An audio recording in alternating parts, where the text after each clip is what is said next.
네, 안녕하세요. 끝판대장입니다. 구독과 좋아요, 알림 설정 그리고 댓글까지 부탁드리겠습니다. 참 여전히 지루한 횡보 기간을 겪고 있습니다. 네, 많이 지루하실 것 같아요. 저도 물론 굉장히 지루합니다. 정말 지루한데 그 과정에서 어쨌든 뭐 미국 증시는 저희가 한번 체크를 해보면 너무 좋잖아요. 지금 거의 신고점을 다시 돌파한 지가 좀 됐고, 그리고 국내 증시도 이제는 나쁘지 않고, 그리고 유가도 다시 올라갔던 게 떨어지고 있고, 그 다음에 금도 이제 완연하게 추세가 꺾이면서 우리가 이제 예전에 비트코인 단기 고점 나올 때 요때 나왔던 캔들, 그리고 요때 나왔던 캔들의 모양과 지금 비슷한 움직임이 되고 있기 때문에 금도 이제는 이런 식으로 추세가 좀 꺾일 것 같은 그런 움직임을 보이고 있고요. 금도 꺾여, 증시 좋아, 그리고 달러 인덱스 떨어지고 있어, 그죠? 그리고 글로벌 M2 올라가, 스테이블 코인 올라가, 역대 최고치 계속 경신 중. 특히 USDT가 엄청나게 올라가는 중.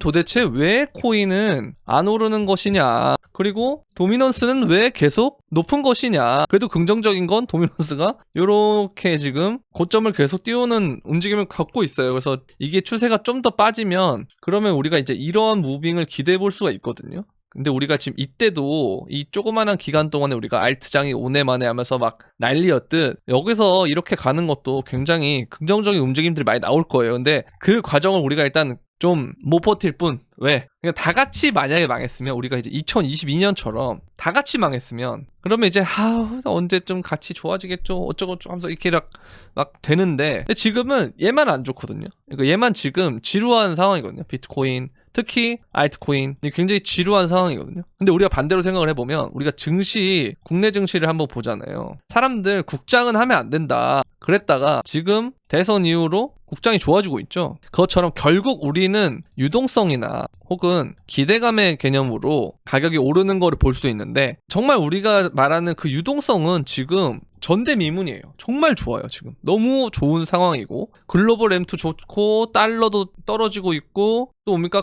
트럼프는 계속 금리를 낮춰야 된다, 기준금리 1% 이하로 그게 적절하다는 식으로 계속 연준을 압박하고 있고, 그쵸? 그리고 실질적으로 유동성은 계속 늘어나고 있고, 스테이블 코인도 늘어나고 있고, 그 중에서도 USDT가 늘어나고 있기 때문에 이게 원래는 알트 쪽으로 간다라는 얘기가 좀 많이 있었거든요, 옛날부터. 근데 지금 다 갖춰졌는데 뭐만 갖춰지지 않았냐? 지금 당장 시장의 시세만 갖춰지지 않았어요. 시장의 시세만. 그쵸? 그래서 이걸 좀 차트를 좀 보면은, 비트코인을 차트를 보면 얘가 여기서 쭉 뺐다가 다시 여기서 빠르게 말아 올렸죠. 그 다음에 여기서 또 횡보를 줍니다. 그렇다는 건 뭐냐면, 이 전체적인 박스권 기간이 끝나면 어느 순간 갑자기 급등할 수 있다. 뭘 동반하면서요? 대규모 스퀴즈를 동반하면서. 지금 보면 실제로 청산 물량이 보면은 10만 6천, 그리고 10만 7천 달러, 그쵸? 10만 7천 달러 구간에, 그리고 10만 8천, 그다음 10만 8천 500달러 구간에 대규모 숏포지션 청산 물량이 몰려있다. 이런 상황에서는 비트코인이 소폭만 상승해도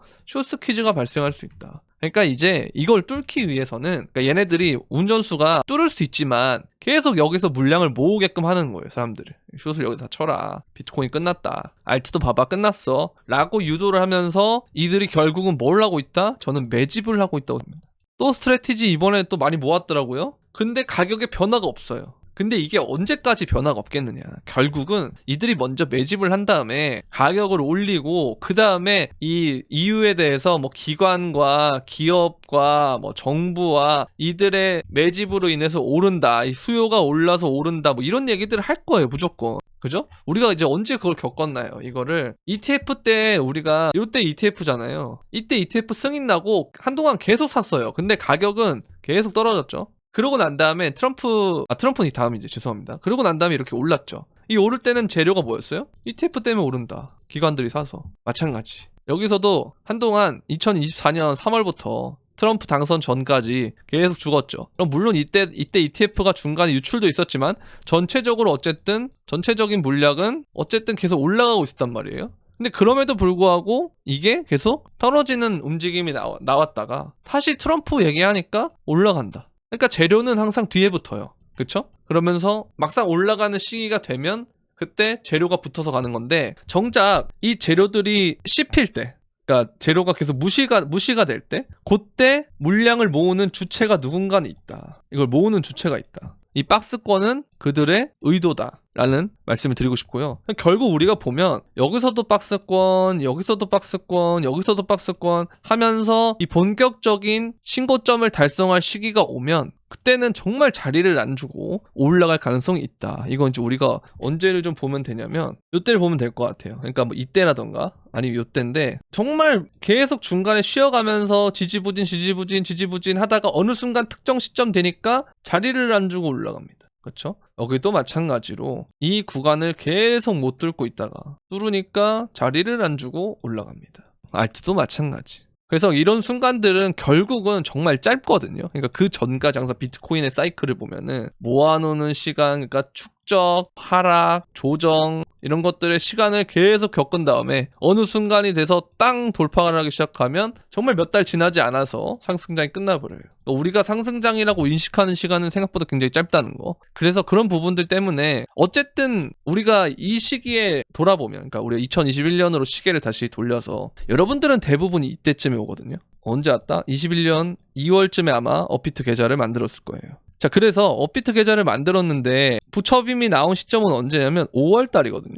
근데 우리가 지금 과거를 돌아볼 때 그래 2021년은 엄청난 알트장이었어 라는 생각을 하잖아요. 그러면 그 엄청난 알트장이 진행됐던 시간이 굉장히 짧다.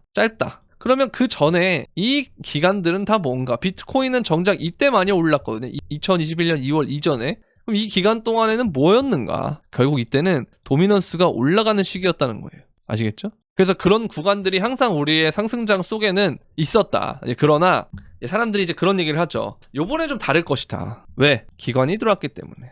그래서 알트는 안 오를 거다. 혹은 선택적으로 오를 거다. 근데 그거는 일단 지켜봐야 돼요. 왜냐면 얘가 여기서 이렇게 쭉 빠지는 구간이 과연 안 올 것인가. 그런 것도 한번 생각을 해봐야 되기 때문에. 그래서 이거는 어쨌든 뭐가 됐든 간에 우리는 항상 비트가 먼저 오르고 그 다음에 알트로 넘어가는 그런 구간이 있었다. 근데 여기서 이번에는 이게 선택적으로 바뀔 수 있다. 요 정도만 우리가 인지를 하면 어떤 플레이를 할 수 있냐면, 자, 첫 번째 분할 매수, 분할 매도를 할 수가 있죠. 이걸 해야 되겠죠. 이걸 다, 이 두 가지를 다 대응하려면. 두 번째, 비트 비중이 일단 있어야겠죠. 자, 그 다음 세 번째, 인내심이 좀 더 있어야겠죠. 요 세 가지는 우리가 가져가야 된다 라는 말씀을 드리고 싶다는 거죠. 근데 어쨌든 이게 일봉으로 봤을 때는 조금 유의미한 시그널들이 나오고 있거든요. 여기도 지금 하락 다이버전스가 떴고, 여기 고점은 높이는데 지표는 고점이 낮아지는 그런 형태가 되고 있고, 그 다음 주봉으로 봤을 때 결국은 여기서 여기까지 딱딱딱 다이버가 떴으면 참 좋았을 텐데, 그래도 어쨌든 요렇게 가면서 고점이 좀 낮아지는 그런 형태는 있다. 근데 완전한 다이버 형태는 뜨지 않았어요. 그런 부분들 좀 생각해 볼 필요가 있고. 근데 어찌됐든 간에 우리가 도미넌스가 떨어질 때를 좀 보면 완전한 다이버 때 떨어진다기보다는 이렇게 지금 튀어 오른 다음에 그 다음에 한동안 이렇게 떨어지는 모습이 나오거든요. 근데 어쨌든 얘는 지표가 계속 높은 상태로 있기 때문에 여기서 꺾일 가능성이 좀 있다. 다만 비트가 이제 이 상황에서 다시 신고점을 뚫고 올라갈 때, 그때 만약에 도미넌스가 올라가게 된다면 그러면 다시 우리가 도미장을 한 번 더 겪고 그 다음에 도미가 떨어지는 그런 구간이 있을 가능성이 높다. 여기까지는 좀 인지를 할 필요가 있습니다. 아시겠죠? 근데 이번에 좀 사이클이 되게 길게 가고 있긴 한데 정말 속이 터질 거예요. 여러분들 정말 속이 터질 것 같고, 하지만 이 대외적인 부분은 나쁘지 않다. 특히 유동성이라는 측면에서는 정말 좋다. 그리고 전 세계가 이제 뭘 주목하고 있다? 스테이블 코인을 주목하고 있죠. 뭐 비트코인은 당연한 거고요. 그러니까 그런 상황에서 어쨌든 시장 자체가 우리가 작기 때문에 기존 자산 시장에서 돈이 뭐 20%만 와도 혹은 10%만 와도 우리 시장은 엄청난 버블이 낄 수 있는 구조긴 해요. 그러니까 이걸 아직까지 여러분들이 포기하지 말고 계속 이 부분을 좀 생각하고 있다면 그러면 조금 더 나아질 것이다. 왜냐하면 결국 이 스테이블 코인 도미넌스는 떨어지고 있거든요. 전체적으로 봤을 때 추세가. 여기서 단기 반등을 했지만 이 구간들이 깨지면 결국은 이렇게 베어 플래그 형태가 된단 말이에요. 패턴이. 그러면 차트 패턴을 조금 놓고 보면은, 자, 여기서 이 플래그 만든 게 요렇게까지 왔죠. 근데 여기서 보면 이걸 하나의 플래그로 보고 이렇게 한다면 이런 개념이 나와야겠죠. 그러면 여기서 또 짧은 플래그를 만들고 떨어지는 과정에서 또 플래그를 만들면서 이렇게 떨어지면, 그쵸? 이런 식으로 되겠죠. 그래서 결국은 어쨌든 이렇게 떨어질 가능성이 높은데 문제는 뭐냐? 스테이블 코인이 지속적으로 발행된다는 거예요. 스테이블 코인 지속적으로 발행되는데 전체 시총의 도미넌스가 지분율이 떨어진다는 거 무슨 말이겠어요? 다른 코인들의 시총이 더 그러니까 확연하게 크게 오를 만한 여지가 남아있다는 거죠. 그럼 이게 나중에 상승장에 온다 했을 때 어떤 식으로 작용을 하겠느냐. 더 버블이 낄 수가 있다. 좀 저도 뭐 답답하긴 한데 저도 어느 정도 일리가 있다고 생각해요. 아서에이즈도 그렇고 하는 말들이 이번엔 선택적인 알트장이 올 것이다 라는 얘기들을 저도 굉장히 공감은 하거든요. 근데 어쨌든 이전에 사이클이 있고 그 다음에 이 움직이는 패턴들이 어쨌든 21년도보다는 아까 말씀드린 대로 요걸로 볼게요. 요 17년도와 좀 유사한 그런 움직임을 보이고 있다. 근데 17년도는 알트장이 10월부터 시작이 됐거든요. 거의. 그죠? 그래서 이게 어쨌든 좀 시간이 필요할 수는 있어요. 여러분들한테. 그쵸? 시간이 필요할 수는 있는데 어쨌든 뭐냐면 얘는 이렇게 완만하게 오르는데 21년도는 빠르게 오르니까 빨리 끝난 거예요. 근데 우리가 지금 움직이는 모습을 봤을 때는 자 이렇게 보면 기울기가 굉장히 완만하게 오르죠. 이렇게 오르고 있다니까 이렇게. 그죠? 근데 이때는 이렇게 오르고 이렇게 오르고 이렇게 오르죠. 21년도에는 어떻게 됩니까? 이렇게 오르고 이렇게 오르고 그러니까 이런 식으로 오른단 말이죠. 그래서 지금 이 모양과 이 모양이 비슷하다면 이 구간이 반드시 있어야 되는 거예요. 급격한 기울기의 상승이 있을 것이다. 다만 그때 상승이 될 때 도미가 오를 가능성이 좀 있기 때문에 아직까지는 제가 원칙에 대한 얘기를 계속하고 그리고 박스권이기 때문에 그냥 여러분들 좀 쉬엄쉬엄 하시라고 영상도 좀 자제하고 그렇게 있긴 한데 어찌됐든 결과가 아니고 결론은 똑같아요. 항상 똑같아요. 자, 증시 좋고 금이 이제 떨어지고 있고 그 다음에 도미너스 말고 그 테더 도미너스 그 다음에 스테이블 코인 그 다음에 글로벌 M2 전반적 유동성 다 괜찮아요. 다 좋아. 근데 당장 좋지 않은 것보다 우리의 가격이 좋지 않을 뿐이다. 이거는 큰손들이 심리를 털고 개미들의 심리를 이용해서 뭘 할 수 있다? 매집을 할 수 있다라는 생각을 좀 해보셨으면 좋겠다라는 말씀을 드립니다. 그래서 조금 천천히 우리가 텀을 줄이되 그죠? 텀을 조금 숨을 고르되 포기할 단계는 아니다. 왜냐? 우리는 결국 이 구간을 뚫어내게 되면 뭐가 되냐? 패턴상으로 이러한 역헤드 숄더 패턴이 된다. 그리고 알트도 마찬가지예요. 알트도 토탈2도 그렇고 토탈3도 그렇고 보면은 이렇게 되는 거거든요.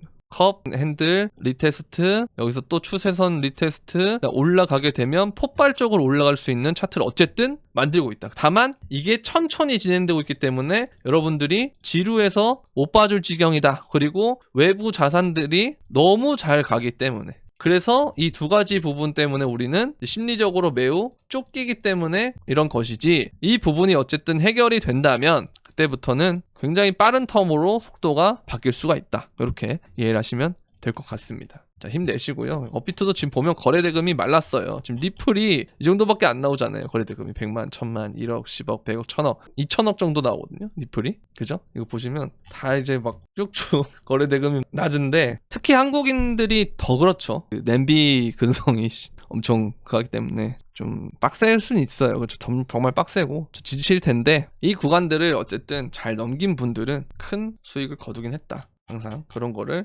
염두를 해주셨으면 좋겠습니다. 자, 리플도 보세요. 리플도 제가 예전에 그 리플릭스 영상 찍고 할 때 사람들이 제가 분명히 이거 좀 시간 걸릴 거다. 그래서 천천히 여러분들 그 저금하듯이 그죠? 뭐 담배 하나 안 피고 리플 하나 사고 담배값 대신 사고 술값 대신 사고 뭐 이렇게 천천히 하다 보면은 오히려 오래 들고 있을 수 있다. 좋은 결과 있을 수 있다. 했는데 이걸 못 버텨가지고 리플릭스 언제 찍나요? 리플 언제 올라요? 뭐 여러 가지 얘기들을 하셨단 말이죠. 근데 결국은 우리가 여러분들이 알듯이 이 결과를 알고 여기로 돌아갔으면 여러분들 안 사셨겠나요? 무조건 사겠죠. 근데 그게 어렵잖아요. 항상 사람이 결과를 예측한다는 게 정말 어려운 거고. 근데 어쨌든 이 차트는 정말 큰 차트긴 했어요. 여기서부터 이렇게 큰 수렴을 했기 때문에 이거는 굉장히 큰 차트긴 한데요. 이 기간을 어쨌든 기다리고 하는 사람들은 많지 않았다는 거죠. 정말. 근데 마찬가지. 지금도 이 리플만이 아니고 다른 코인들도 마찬가지예요.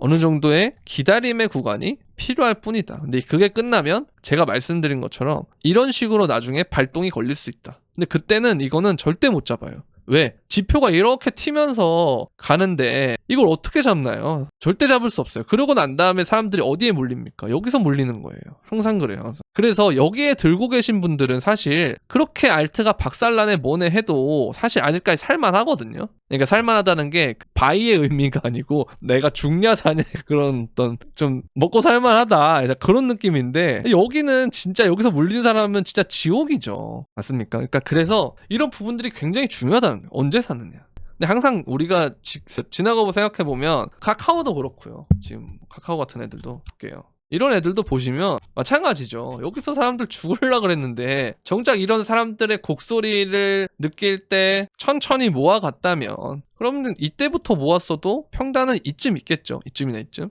그러면 빠른 시간에 수익이 전환이 된다. 어느 순간이 딱 찍으면 하락이 끝나고 본격적으로 이거 운전해도 되겠구나 하는 생각이 딱 들 때 그때 본격적으로 달리는 상황에서는 생각보다 빠르게 이 구간을 넘더라. 그런 걸 우리가 좀 이해를 하시면 될 것 같아요. 그러면 지금 우리가 생각해 봤을 때 결국 비트가 됐든 알트가 됐든 천천히 모을 시기구나. 근데 도미넌스에 대한 부분이 아직 완전히 해소된 게 아니기 때문에 여전히 비트의 비중이 높아야 되는 것은 맞다. 이렇게 오늘 영상 정리해 볼 수 있을 것 같습니다. 네, 도움이 되셨다면 구독과 좋아요, 알림 설정 그리고 댓글까지 부탁드리면서 그럼 안녕.